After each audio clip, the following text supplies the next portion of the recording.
The Missing Bicycle. The morning of May 14th, 1996, began like most others in Gibson Hollow, a small North Carolina town nestled in the slow, syrupy quiet of Appalachia. By afternoon, everything had changed. 11-year-old Jamie Carson didn't come home from school. His mother, Lynn Carson, called the school first.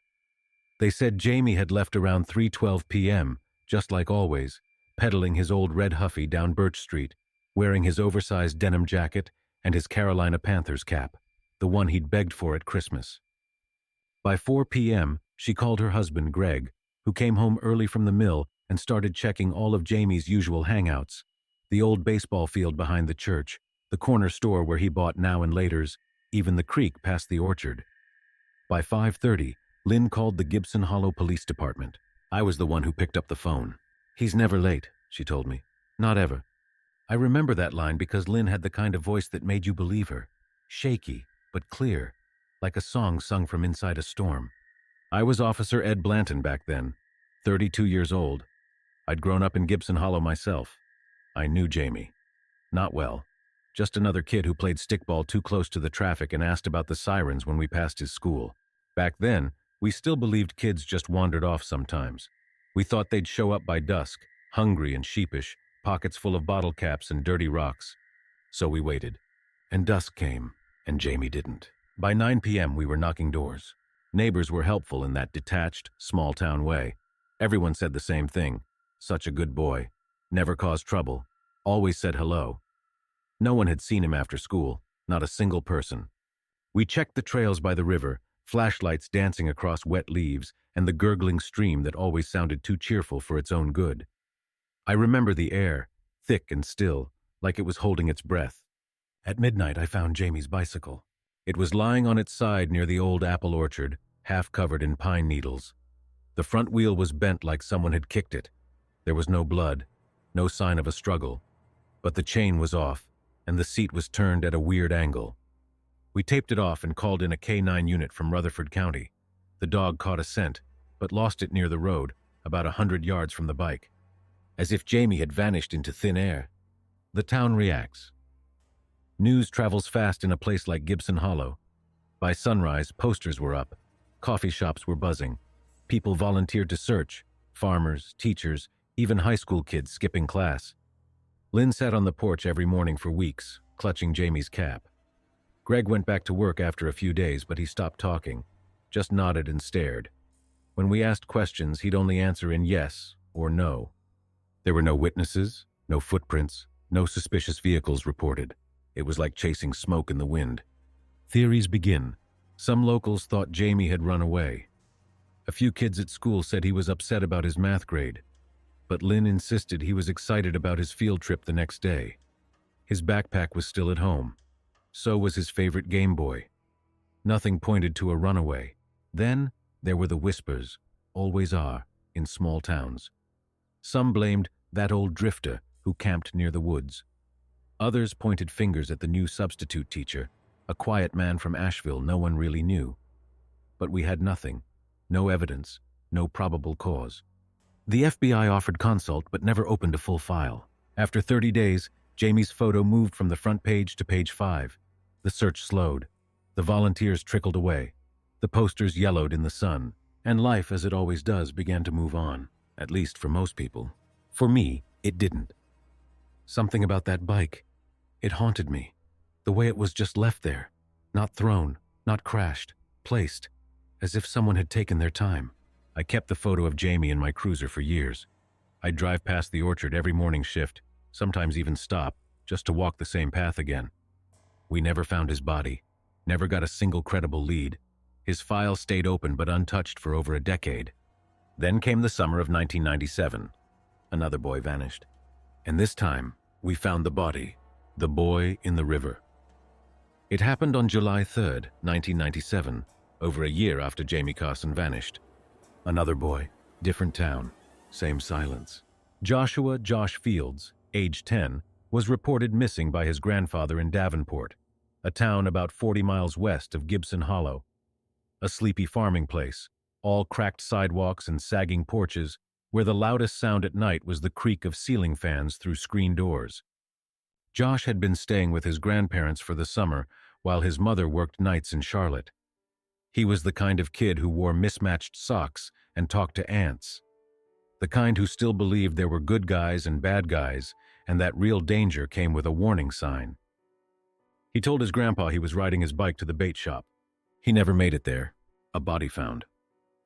3 days later, a pair of fishermen found Josh's body in the Blackwater River, about 6 miles outside of town. He was naked from the waist down. There was bruising along his neck and wrists. Rope burns. A sock was shoved in his mouth. His eyes were open. The coroner's report was strangely vague. No semen found, no DNA recovered.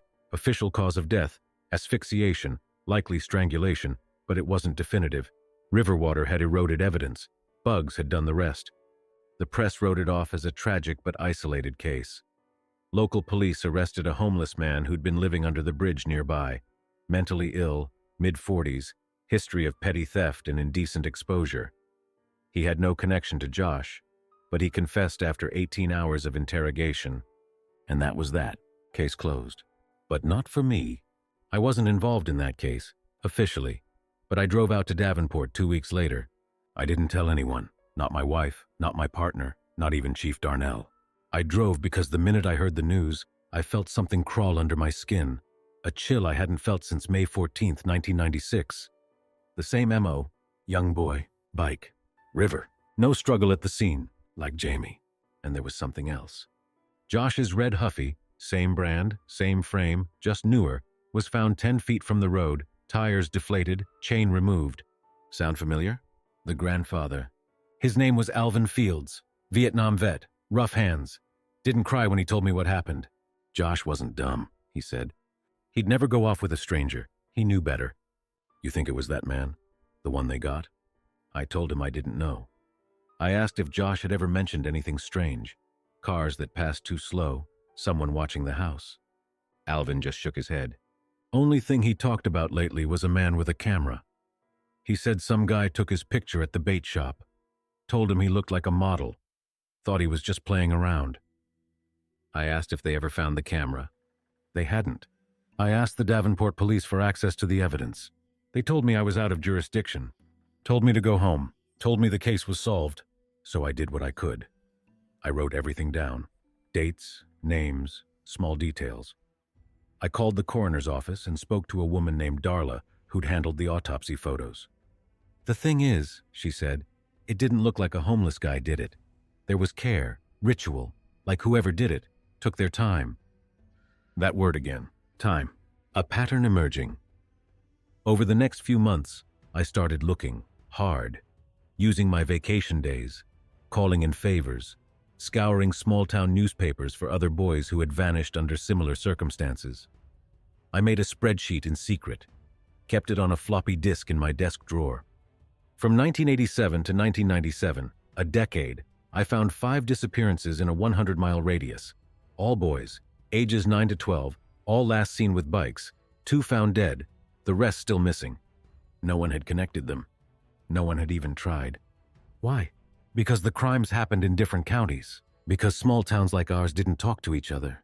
Because we didn't want to believe something evil could live among us for years, in plain sight. But I was starting to believe it. And the scariest part?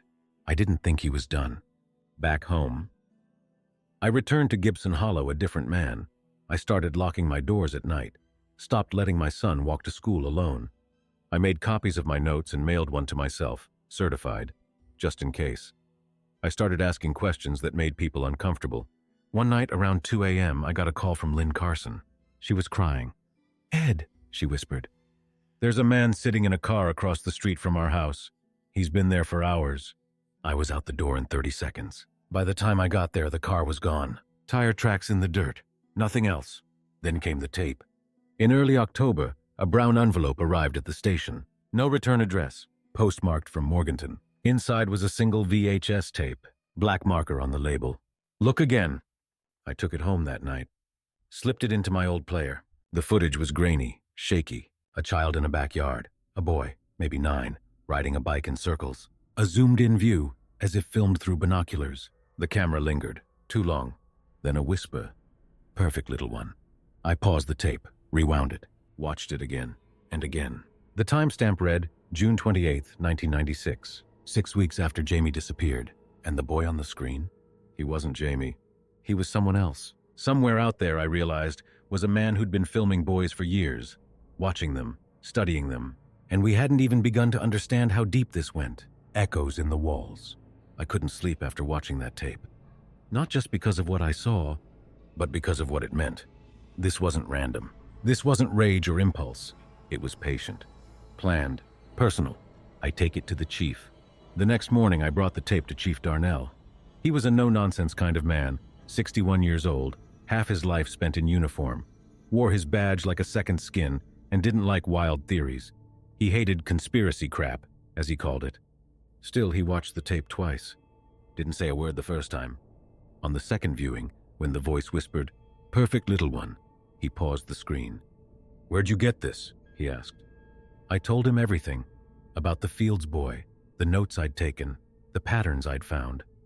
I told him I thought we had a serial predator operating across counties, someone who'd been grooming, abducting, maybe even documenting his victims for a decade or more.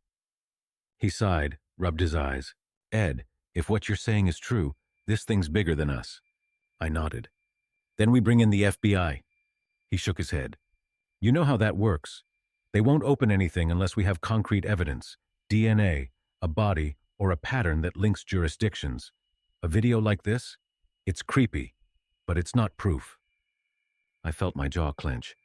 He leaned forward, eyes tired. "Keep it quiet, keep digging, but don't go off the rails, not unless you want your badge on my desk."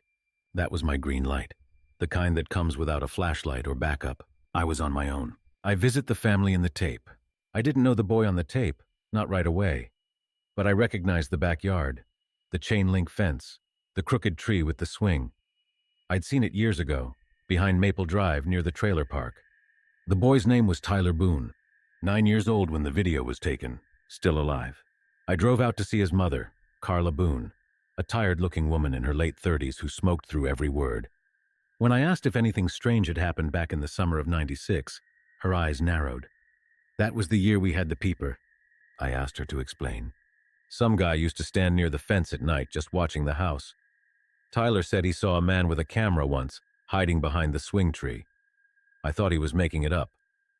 She never filed a report, just kept her lights on and got a big dog. I asked to speak with Tyler. He was 20 now, worked at an auto shop. When I showed him a freeze frame from the video, he swallowed hard. "That's me," he said. "Jesus, where the hell did you get that?" I didn't tell him. He sat down, suddenly pale. "I remember feeling like I was being followed that summer, like watched. I started having nightmares, thought I was being paranoid." I asked if he ever saw the man's face. He shook his head.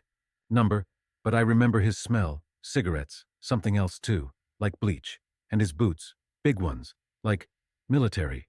The bleach detail. That one word, bleach, stuck in my head like a nail. I went back through my notes. One of the Davenport detectives had mentioned the same thing. "The body smelled sterile," he wrote in his report. "Like it had been washed with bleach. At first, they thought it was river water. But bleach doesn't come from rivers. This guy was cleaning up, sanitizing, like he'd done it before.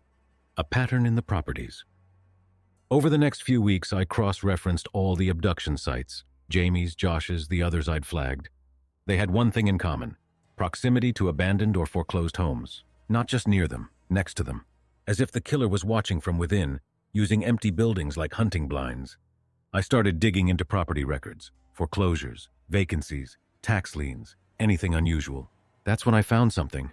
A house on Birch Street, just 2 lots down from where Jamie's bike had been found, was listed as uninhabited in May 1996. Owned by a holding company out of Asheville, transferred 3 times, shell owners, fake addresses. But here's the thing. That same company had owned a different house, a mile from where Josh Fields disappeared. Too much coincidence. I pulled the addresses, made a map. 7 vacant homes, all within walking distance of missing boys. All owned, at one point, by the same LLC. A name surfaces. It was buried in the paperwork, a maintenance log from 1995, signed by a man named Leland Harper. Nothing special at first glance. Just a maintenance technician, paid cash, no social, no tax forms. But his name came up twice, once in 1995 and again in 1998.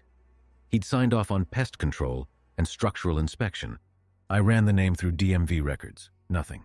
I tried voter rolls. Dead end. But then I tried military records, and that's when I got a hit.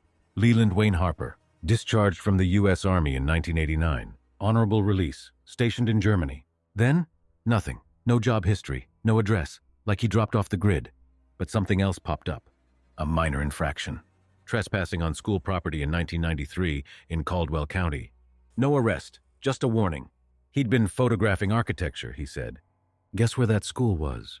2 blocks from where a boy named Danny Lee disappeared in 1993. Case still unsolved. I visit the house. I had to see it for myself. The one on Birch Street. The one that had been vacant when Jamie vanished. It was still abandoned. Boarded up. Weeds as tall as my waist. I went alone. Pried open the back door. Inside, the air was stale. Rotten wood. Moldavian mouse droppings in every corner. But something else, too. Silence. Not peaceful silence. That thick, choking kind. I searched every room. Basement, attic. Nothing. Until I knocked on the wall beside the bathroom. Hollow. A false panel. I pried it open with my knife. Inside, a small square compartment, about the size of a shoebox. It held 3 things. A strip of film negatives, a single sock, blue and white striped, and a torn photograph of a boy on a bike. His face was scratched out, but I recognized the street. It was Birch, and that's when I knew this wasn't just someone watching. He'd been inside the house the whole time, watching from the walls, listening, waiting. The janitor's route. There's something about obsession that warps your sense of time. Days blur, nights bleed, meals go untouched, and suddenly you've got thumbtacks in your wall and red yarn running between photos like a spider's web of dead boys and empty houses. I was deep in it now, too deep to turn back, a trail of cleanliness. I couldn't stop thinking about the bleach, the boots, the ritual. Whoever this man was, he didn't just take boys. He cleaned after, obsessively. The bleach wasn't just about hiding evidence. It was symbolic, a compulsion. Maybe he was ex-military, maybe ex-something else. So I dug deeper into Leland Harper, that name. That single trespassing incident in '93. It couldn't be all there was.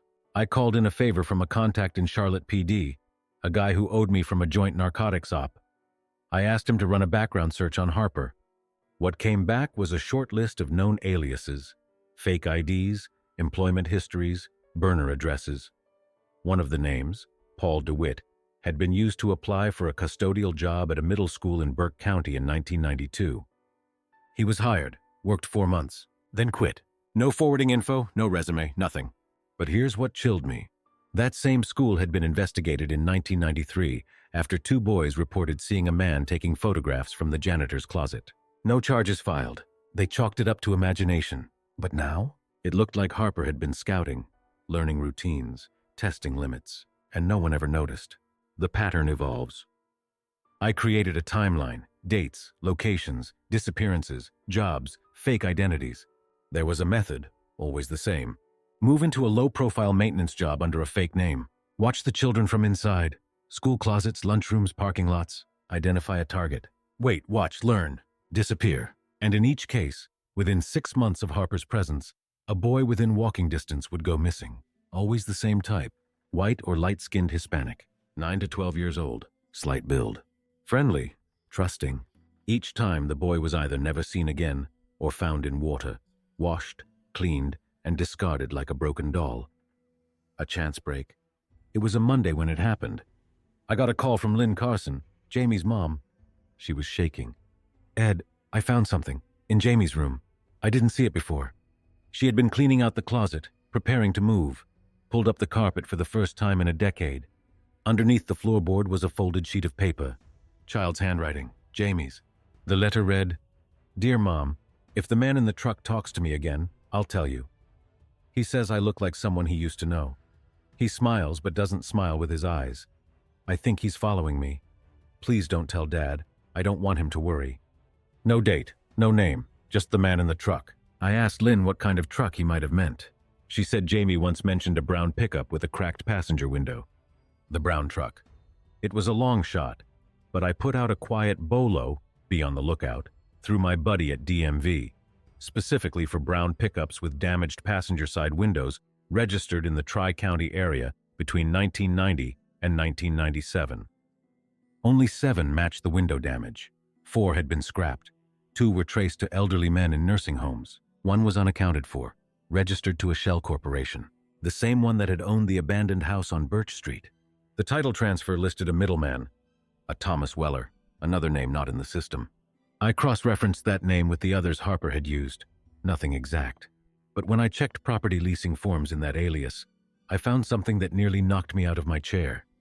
A rental application under Thomas Weller from 1999 at a trailer park in Boone, North Carolina. Under occupation, he had written, "Floor tech contract." My breath caught. That was Harper's move, every time. I go to Boone. It was raining when I pulled into the trailer park, the kind of Carolina drizzle that seeps into your shoes and soaks your collar. I found the office, showed my badge, asked about Weller. The manager didn't remember him. It had been 6 years ago, but she still had the tenant files in a dusty plastic bin. And in there, among grease-stained forms and overdue rent notices, was an old photocopied ID. No social, no birth date, just a grainy photo of a man in his 40s, face long, ears tight to the skull, high hairline, thin lips, eyes that looked dead even in black and white. I stared at the photo, and I realized I had seen him before. The background of the tape. I went home, found the VHS again, paused the scene where the boy rides in circles. There, in the far background, is a silhouette, barely visible, a man leaning on a post behind the fence. I enhanced it, zoomed, stilled. It wasn't clear, but the posture, the shape of the face, the receding hairline, it matched. And that was enough. I printed it, taped it to my wall, right at the center. We had a name, a face, a pattern, but we still didn't have him. He was like a ghost. No confirmed addresses, no family, no financials, just drifting, one school custodial gig or maintenance job at a time. He'd vanish for months, maybe years, then surface again under a new name. Always watching, always waiting, and always leaving just enough evidence to make people doubt themselves. Then, another boy went missing. April 2005, Kings Creek, North Carolina. 11-year-old Eli Jennings, last seen riding his bike to the gas station for candy. Never came home. Same profile, same type of town, same silence. This time I drove up there within 48 hours. The police were already spinning the usual theories. Runaway, family trouble, stranger danger. But I knew better. I walked the route myself, from his house to the gas station. Took me 11 minutes. There were 3 abandoned buildings along the way. One of them had a broken lock on the back door. I went inside. It smelled like bleach, and in the upstairs room, on the dust-covered floor, someone had left behind a boot print, a size 11 wide. Military pattern. This son of a bitch was still active, still hunting, and if we didn't find him soon, another boy was going to die. The watcher in the cafeteria. After Kings Creek, I stopped sleeping. Something about Eli Jennings' case was different. Not just the profile or the scene, but the speed. This wasn't a man who'd slowed with age. He was getting faster, bolder, sloppier maybe.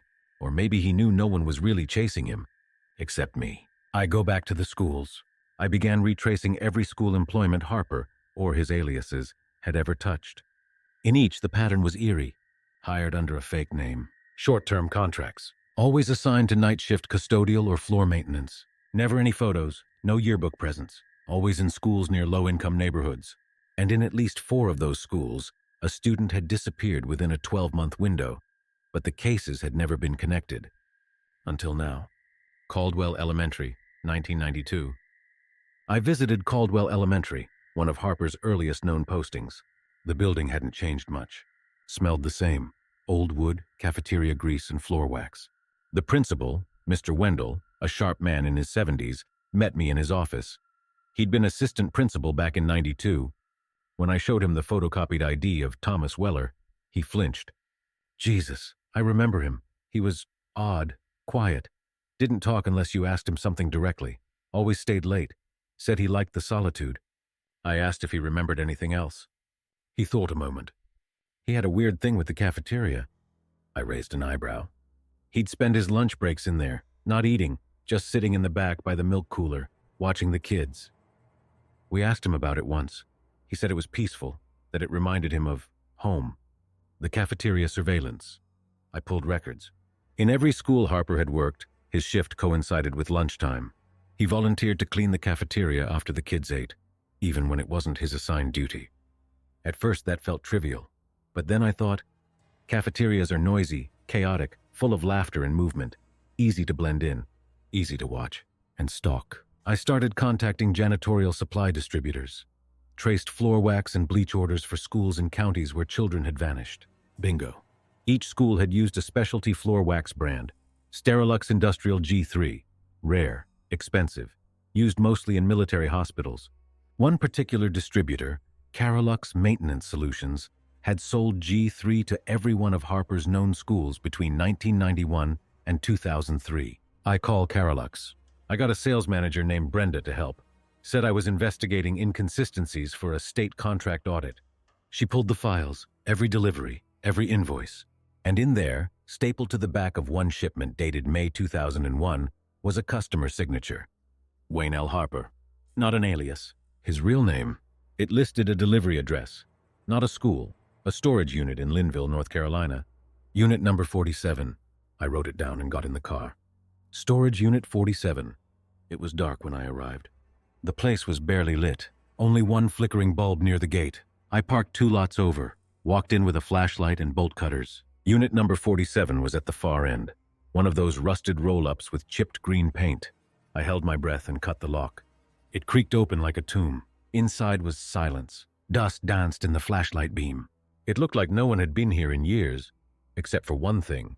A chair positioned in the center, facing a portable TV VCR combo, still plugged into a power strip. Beside it, a plastic crate marked, Tapes, Home Footage. The tapes. I opened the crate. Inside were dozens of VHS tapes, labeled in careful handwriting. Billy, 1993. Josh, picnic. Tyler, swing practice. Eli, first day. Jamie, trick or treat. Every name I knew, every victim I'd researched, and more I hadn't. At least 18 tapes. I grabbed them all. There was a stale smell in the air, plastic and bleach. The walls of the unit were insulated with moving blankets, duct-taped from ceiling to floor. The floor was matted in old foam gym padding, like it was meant to absorb sound. And on the back of the door, written in thick black marker, "They are always with me. I take it to the feds." This was it. Evidence, undeniable. I drove straight to the FBI field office in Charlotte. They opened an investigation within 24 hours. Forensics seized the tapes, the chair, the blankets, the crate. They confirmed the fingerprints matched the 1993 trespassing report, Harper's. But there was a problem. There were no recent traces of him, no DNA, no prints newer than 2002, no financial trail, no surveillance, no purchases.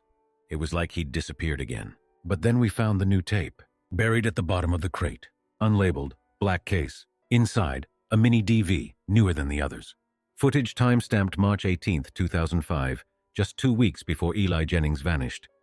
It showed a park, children running, camera shaking slightly, as if recorded from inside a vehicle. Zoomed in on one boy in particular, red hoodie, black BMX bike, freckles, Eli. The camera lingered on him for a full 10 minutes. Then a cut. Next frame. Same boy, sitting alone on a bench, eating Skittles, glancing over his shoulder. Then darkness. And silence.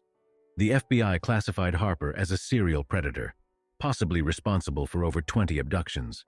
Some theorized he was dead. Others, that he'd been living under yet another alias. Maybe overseas. Maybe buried somewhere in the Appalachians. But me? I don't think he's dead. I think he's still out there, watching, waiting. The boy in the reservoir. Some cases follow you, like a cough you can't shake, like the smell of bleach in a closed room. That's what Harper had become to me. He wasn't just a suspect anymore. He was a presence, a shadow that bent around door frames and flickered in empty cafeterias. And when the call came from Lenoir County, I knew it was him. The discovery. April 19th, 2005. Lenoir County Sheriff's Office received a tip. 2 teenagers found something strange near Lake Denson, a man-made reservoir not far from the edge of Pisgah National Forest.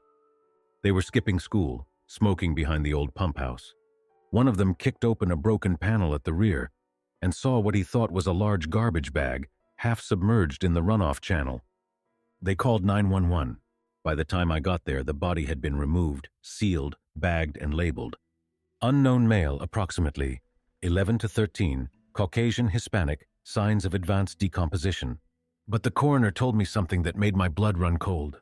There's not much left, detective, but the skin, what we can see, it's been scrubbed, hard, with industrial soap or bleach, all body hair shaved, nails trimmed, no bruising, no struggle signs, nothing. Another cleansing, another child erased. Eli's necklace. When the medical examiner handed me the evidence bag, I didn't breathe for nearly a minute. Inside was a silver chain with a tiny red plastic guitar pick. Lynn Jennings had told me Eli wore it everywhere. It was a gift from his uncle, a band member, custom made. This was him. We had found Eli's body, but there was no closure, only fury. I drove back to the station and stared at the evidence board. Eli wasn't just a red pin now. He was a body, a victim, proof that Harper was alive and active, 2 weeks ago, chasing the pattern. The problem was the quiet. Harper never left noise behind. No break-ins, no violence, no ransom. He studied, waited, isolated, then erased. Every disappearance happened within walking distance of a school, a trail or wooded path, a utility structure, substation, pump house, or water tower, and always in areas with little or no camera surveillance. No one ever saw a van. No one ever reported screams. Just a boy gone. And every time, a smell of bleach. The one that got away. Her name was Krista Boland. She had come forward after seeing Harper's face on a news segment tied to the Jennings case. This was years ago, 1994. She had been 10, lived in Asheville, and one afternoon after school, she saw something strange behind the dumpster outside her school cafeteria. A man in janitor's clothing, but with no ID badge. He was crouched low, staring at the exit where kids waited for rides. When she asked what he was doing, he smiled and said, "Just making sure you all get home safe." But Krista was smart. She told her mother, who told the school, who checked the logs, and couldn't match the man to any employee on duty that day. They wrote it off as a misunderstanding, but Krista never forgot his eyes, the detail that changed everything. When I interviewed Krista, now 21 in college, studying early education, I asked her what exactly scared her about the man. She paused, thought carefully, then said, "He had gloves on, not like work gloves, like latex, but they were torn, like he had been wearing them too long." Latex gloves. That detail hadn't appeared in any police notes, but it matched, because in 2 different dump sites where other boys had been found, fragments of nitrile gloves had been discovered, degraded, but present. Not documented as connected, until now. I visit the dump sites again. I drove through the Appalachians that week, hit every known Harper dump location, 4 of them, each one near a source of water, an industrial structure, an abandoned building. I noticed a strange similarity. They were triangulated around a central region, a radius of approximately 40 miles. Center point, a defunct power substation on State Route 221. I found the property listed under a shell company, Ridgeway Utilities Incorporated, and then the hairs on my arm stood up. Because that same shell company had owned the abandoned trailer lot Harper had once rented under Thomas Weller. It was a front. Inside the substation, I brought backup this time. 2 sheriff's deputies and a warrant. The place hadn't seen use in 15 years. The fence was rusted, locks brittle. We got in easily. Inside, rows of control panels, defunct power switches, and 1 interior maintenance room locked from the inside. We kicked it open, and what we saw made one of the deputies vomit into the grass. The room was padded. Old soundproof foam on the walls. A metal chair bolted to the center. A bucket. A mattress. A small mirror. A crucifix nailed sideways. No lights. No windows. Just a single hanging bulb and a looped audio cassette playing soft classical music. We found toys in the corner. Plastic dinosaurs. A jump rope. A water pistol. All wiped clean. And on the wall, scratched with something sharp. Clean boys don't go to heaven. DNA matches. The forensics team worked fast. They pulled skin cells from the chair bolts, a blood flake from the floor trim, stray hairs behind the foam. The DNA matched at least 3 victims, including Eli Jennings and Jamie Carson. But no Harper, no prints, no hair, no trace of the man himself. I felt like I was screaming into a vacuum. He was always just ahead of us. A ghost with a mop, a killer with a janitor's keys. Then a break. A utility worker came forward. He'd seen a man in a brown coat walking the woods near the substation 3 weeks prior. Tall, slim, limping slightly on the left leg. Said he carried a duffel bag and what looked like a tool belt. Said he smiled and nodded. Said he was checking old lines for grounding. The worker didn't question it until he saw the news. Harper was nearby, alive, mobile, on foot, and for the first time, possibly injured.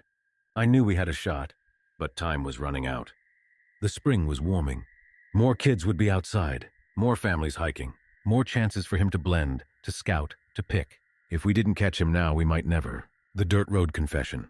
There's a moment in every case, especially ones like this, where you start dreaming about the suspect. Not just imagining, not just hypothesizing. Dreaming. I started seeing Harper in every crowd, behind every gas station. Every time a car slowed down near a school zone, I checked the driver's eyes. Wondered if he was still watching, laughing at how close we were. But I had no idea how close we really were. Not until we got the call from Burke County Jail. The man who turned himself in. April 26, 2005, 9:12 a.m. A man walked into the sheriff's department lobby in Morganton, North Carolina, and said, "I know who's taking those boys." The receptionist assumed he was drunk or mentally ill, until he added, "You're looking for Wayne Harper. I know where he's been staying."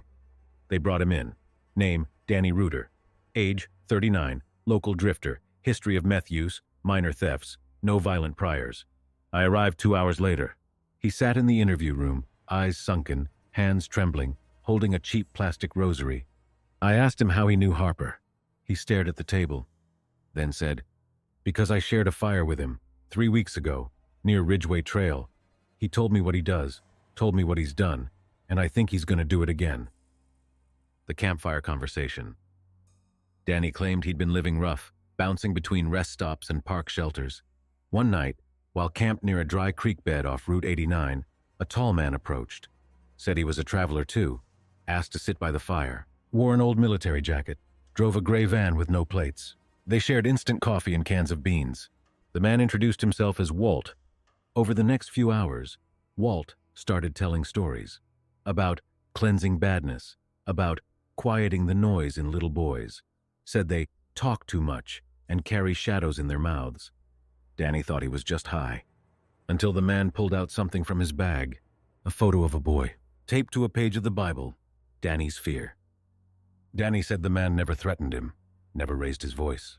He just sat there rocking slightly, whispering scripture. And every so often he'd chuckle to himself and say, "They never see me coming. They think I'm just part of the furniture." Danny left before dawn, said he felt sick, said he had nightmares for days, didn't want to get involved, but when he saw the Jennings story on the news, he couldn't ignore it. He drew a crude map of where the fire had been, and at the bottom of the page scribbled, "He's not finished." Into the woods, we assembled a team. 3 county deputies, 2 state troopers, a canine unit, and me. We hiked into the woods off Route 89. Ridgeway Trail forked in 2 directions. Danny had led us to a clearing near a dry ravine. Empty beer cans, burn marks, charred foil, melted plastic fork, but also something else, half buried beneath pine needles. A child's sock, a worn shoelace, and a strip of duct tape with blonde hair stuck to it, fresh. The dogs caught a faint scent, led us west, half a mile toward an old hunting shack, collapsed at one side, almost hidden by brush. Inside, nothing, but nearby, under a tarp, we found a shallow dugout pit, fresh soil, plastic sheeting, a small foam pad. No body, no tools, no blood, just preparation. The kill kit. 10 yards deeper into the woods, we found the cache, buried in a sealed rubber container. Inside, zip ties, latex gloves, bleach packets, wet wipes, a disposable razor, a compact Bible, and a list of dates, scrawled in pencil. Some were crossed out, others weren't. The last uncrossed date, May 3rd. 1 week away. The list of dates. We ran the dates through every missing persons database. Most of the crossed out ones aligned to known abduction days, including Jamie Carson, Eli Jennings, Tyler Cruz. But the uncrossed ones? They didn't match open cases, which meant one of 2 things. They were planned attacks that hadn't happened yet, or they were victims we hadn't found. Both terrifying. One date was bolded, September 14th, 1997. We couldn't find a matching case until we reached out to a retired sheriff from Haywood County. He remembered the name Mikey Ray Thomas. Mikey Ray, age 10, disappeared walking home from a friend's birthday party. Was last seen near an elementary school where a Tom Weller had briefly worked as a floor tech. No body ever found. Case was dismissed as a possible runaway. Now it wasn't.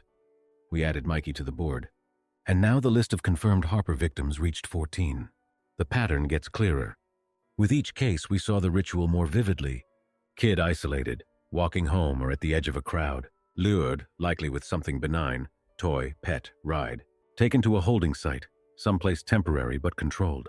Then to the ritual site, usually a remote structure near water, cleaned, undressed, shaved, left to sit in silence. Eventually killed. But how? We still didn't know. No marks, no trauma, no standard cause of death. It was almost like he starved them of sound, of light, of touch, until they stopped existing. Harper's Bible, the one from the kit, was dog-eared and soaked. But inside, next to Psalm 51, a verse was underlined.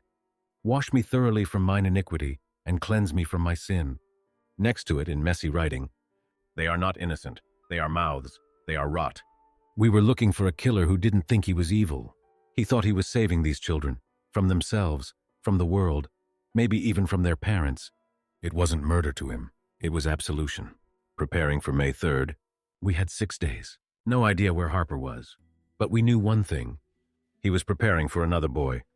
We started running school rosters near the Ridgeway Trail system, cross-referenced them with children who walked home alone, then filtered by Harper's historical patterns, neighborhoods, family background, physical appearance. One profile fit too well. A boy named Dylan Mercer, age 9, lived with his grandmother, walked a wooded path to school every morning, unsupervised. We went to their house the next morning, and we were just in time. The attempted abduction. May 2, 2005, 6:43 a.m. Burke County, North Carolina. Dylan Mercer was small for 9. Shy, quiet, liked frogs and spaceships. Didn't say much at school, but every teacher noted how polite he was. His grandmother, Nancy Mercer, was raising him alone after his mom overdosed in 2003. They lived in a trailer just off a gravel road, surrounded by pine woods and rusted-out sedans. Every morning, Dylan walked the same dirt path to his elementary school, half a mile through the woods, no sidewalks, no cameras. Just the sound of crows and the crunch of dead leaves. It was the kind of route Wayne Harper dreamed about. Stakeout.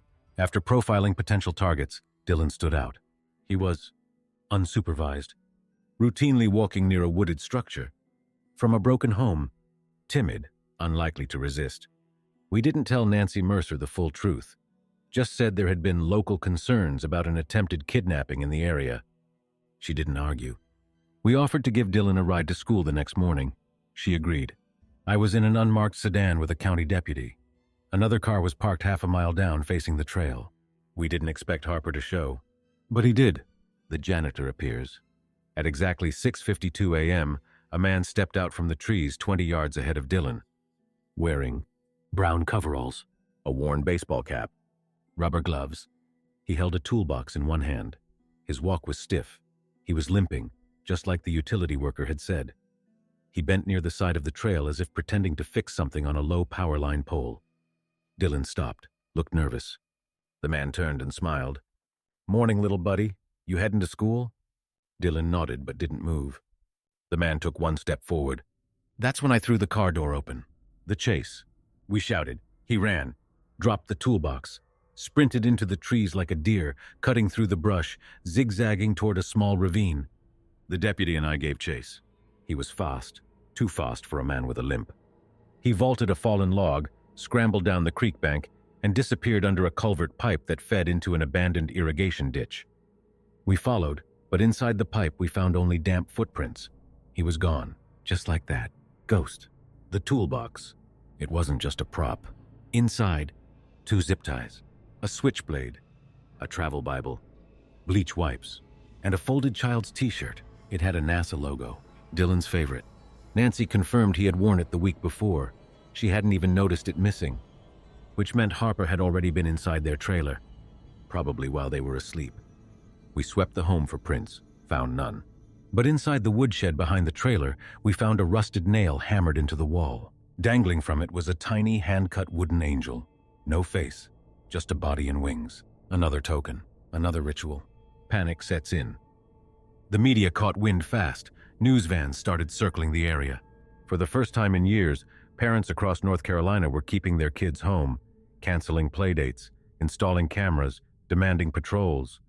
The FBI rejoined the case. We released a composite sketch of Harper using updated witness descriptions, but no one came forward. Even his own sister, who we finally tracked down in Tennessee, refused to speak. "Wayne died a long time ago," she said over the phone. "Whatever's out there now, it ain't my brother." What we know now, from years of files, sightings, interviews, and Danny's confession, we pieced together Harper's known moves. He never stayed in the same place more than 10 days. He never left DNA or fingerprints at active scenes. He never chose girls, only boys between 8 to 12 years old. He always used fake names, often biblical: Walt, Thomas, Jonah, Malachi. And always, he left something small. A charm, a wooden figure, a scratch in the wall, a page from scripture. He was leaving a legacy. To him, this was a holy mission. And now we had proof he was escalating, growing bolder, attempting abduction in broad daylight. The letter. May 4th, 2005. An envelope arrived at the Asheville Police Department. No return address, no postage, hand-delivered. Inside was a single folded page from a legal pad, handwritten. "You can chase a shadow, but you can't pin it down. I am not lost. I am cleansed. They are not children. They are vessels. The light eats the rot. You want to catch me? Come home, where it started. You have until May 14th. Signed only with a symbol. A cross drawn sideways with 3 slashes beneath. Where it started. We dug into Harper's childhood records again. His birth certificate listed a small town called Mill Haven, an unincorporated community near the Tennessee border, long since abandoned after a factory shutdown in the 80s. Population today? Maybe a dozen squatters and a lot of ghosts. He was born there, spent the first 10 years of his life in a now-collapsed farmhouse on Milepost Road. We found aerial photos from the 70s, dusty fields, a silo, a small creek. Local legend claimed the area was haunted, that children had drowned in the creek, that the land was cursed. It made sense. That's where he wanted to end it. We make a plan. We didn't wait. By the night of May 5th, we had a mobile command center, 2 K9 units, heat signature drones, 5 agents, me. We flew into Mill Haven under cover of night. No press, no sirens, just silence and pine. We parked near the ruins of the Harper house. The walls were collapsed, the foundation cracked, but the basement was intact. We waited. For 9 hours. Then, just before 3 a.m., one of the drones picked up movement. The basement light. A flicker, a bulb, weak, but visible through the cracks in the floorboards. We closed in. I was the first down the basement stairs, and what I saw will stay with me until I die. A room, just like the others. Chair mirror, Bible, bucket, angel carving. And in the chair, a boy, alive, taped, silent, blinking in slow motion. And behind him, in the corner, crouched Wayne Harper. Eyes wild, hair thin and soaked in sweat, face gaunt, skin pale, cheeks hollow. He didn't run. He just looked at me and whispered. Too late. The basement standoff. May 6th, 2005, 2:58 a.m. Mill Haven, North Carolina. The basement was so quiet you could hear the boy's tears before they hit the floor. He was gagged, bound to a wooden chair, shoeless, pale, covered with a blanket, shivering, but alive. And Harper, crouched in the far corner, wasn't holding a weapon. Not yet. I raised my voice gently. "Wayne, my name's Sarah. I'm not here to hurt you. We're just here for the boy." He smiled, or at least tried to. His lips trembled. Not Wayne anymore. The ritual room. The basement was small, 10 by 10, dirt floor, 2 oil lamps, 1 mirror. The symbols were everywhere, carved into the wall, ash to ash. A Bible, open to Matthew 18:6. In the center, the boy, wrists bound with twine, not zip ties this time. There was a metal bucket beside him, clean water, a rag. Harper's hands were red and raw, like he'd been scrubbing for hours. He rocked slowly back and forth. He's not ready yet, still full of noise, still blinking too fast. Talking him down. I stepped forward slow. The others stayed behind me. "You said we could come. You left the note." He nodded. "They never come before, not for the others. You're the first." He wasn't angry, not violent. He looked relieved, as if he wanted this to end. I asked for the boy's name. Harper whispered, "Joey." He was wrong. The boy's name was Caden Lloyd, 8 years old, reported missing from Hendersonville 2 days prior. He must have been taken from a school bus stop. The knife. It was tucked under Harper's knee. A 6-inch boning knife, blade dulled and crusted from years of use. He didn't move toward it, just sat near it like a loyal dog. I asked if I could take Caden. Harper shook his head slow. If you take him now, he won't be clean. He'll carry the stain. He looked at me like a priest might look at a lost soul. You think I hurt them? I don't. I only take the ones the world already broke. I just quiet them. I said nothing, because part of me believed he meant it. He confesses. He spoke for 7 straight minutes. No prompting, no questions. Just truth. Names, locations, how he watched them, how he picked them. He remembered their birthdays, their eye colors, the way they smelled after rain. They cried at first, he said, eyes wet, but they always thanked me before the end. Some even sang. I asked how he killed them. He paused, then answered. I don't. They just stop, like radios turning off. No sound, no movement, peace. He gives up. I promised him the boy would be cared for, that no one would hurt him. He whispered something in Latin. I didn't catch it. Then slowly, Harper pushed the knife toward me with one finger, and for the first time he cried. Not a scream, not wailing, just soft, tired weeping, the kind of crying that comes after it's all over. Caden began to sob too. Harper didn't look at him. He just stared at the mirror. As we handcuffed him, he whispered, Don't let them put me in the dark. That's where it lives. The arrest. At 3:16 a.m., after nearly 2 decades of horror, Wayne Leonard Harper was officially taken into custody. We transported him under heavy guard to Asheville General, then to a federal holding facility in Charlotte. He didn't resist. Didn't speak again for 3 days. But we didn't need his voice anymore. We had proof. The boy speaks. Caden was severely dehydrated and suffering from mild hypothermia, but miraculously, no physical injuries. He remembered being taken by a man in a brown uniform, a long, quiet drive, waking up in a cold room where he told me not to talk, just listen to the angels. He said Harper never hit me, but made me sit still for hours like a statue. When Caden cried, Harper would pour water over his head and whisper prayers. Psychologists called it ritualized sensory deprivation. Harper didn't need to beat them. He broke them with silence. What we found later, in the days that followed, search teams uncovered 2 burial pits near a stream bed behind the Harper farmhouse. Inside, bones, consistent with children aged 9 to 11.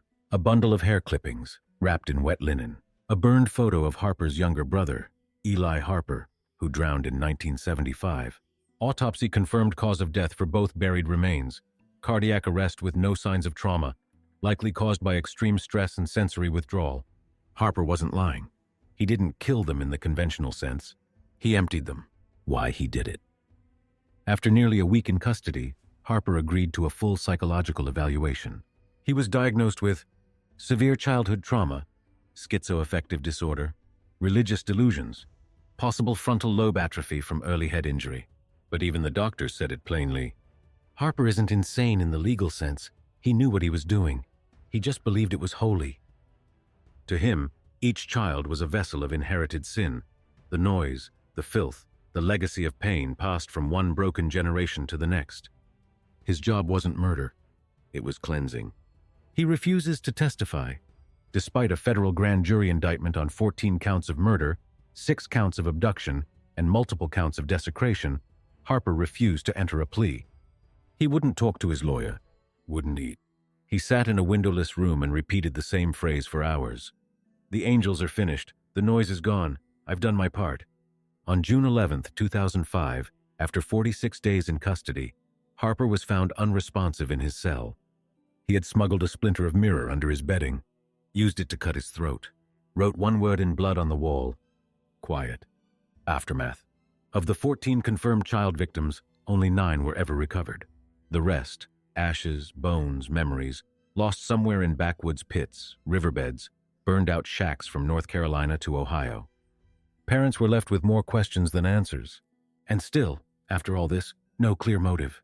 Just one man in the shadows, trying to drown the echoes in his own head by silencing others. But one thing became certain. Wayne Harper wasn't unique. He was just the one we found. The legacy of silence. June 12, 2005, Asheville, North Carolina. The news of Wayne Harper's death spread quickly. Officially ruled a suicide, but whispers of unfinished business lingered in the air. The investigation aftermath. Despite Harper's silence, investigators pored over decades of evidence, maps of remote locations, cryptic journals filled with dates and biblical references, hundreds of photographs of missing boys, some never identified. These items hinted at a network, or at least a method, for selecting victims across state lines. Law enforcement agencies across the country began reopening cold cases. A network of shadows. In interviews, some survivors and families of victims shared stories about other men matching Harper's descriptions operating in the late 80s and 90s. There was no clear pattern of communication or coordination, but it was clear that child predators with similar methods existed, men who preyed on vulnerable boys, using religion and ritual as justification. Changes in law enforcement. Harper's case sparked increased funding for missing children units, new protocols for investigating child abductions in rural areas, expanded use of technology for tracking and profiling predators. Many agencies introduced community outreach programs to educate parents about child safety, emphasizing the dangers of unsupervised routes and the importance of recognizing grooming behaviors. Survivors' stories. Caden Lloyd, the boy rescued from Harper's basement, eventually moved to a foster home. With counseling, he learned to speak about his experience. He became an advocate for child victims, working alongside law enforcement to raise awareness. Others, though deeply scarred, shared their stories anonymously to prevent future tragedies. The silence that remains. The missing children whose bodies were never found haunt the case. Families still hope for closure. Though Harper died, the fear that others might carry on in his footsteps remains. Reflections. The story of Wayne Leonard Harper is one of darkness hidden in plain sight, a chilling reminder that evil can wear the mask of piety, silence, and ritual, but also a testament to the resilience of survivors, the determination of investigators, and the hope that speaking out can break the cycle of silence. Final words. If there is one thing to take away, protect the vulnerable. Listen when children speak. Trust your instincts, because sometimes the quietest whispers are the most urgent cries for help.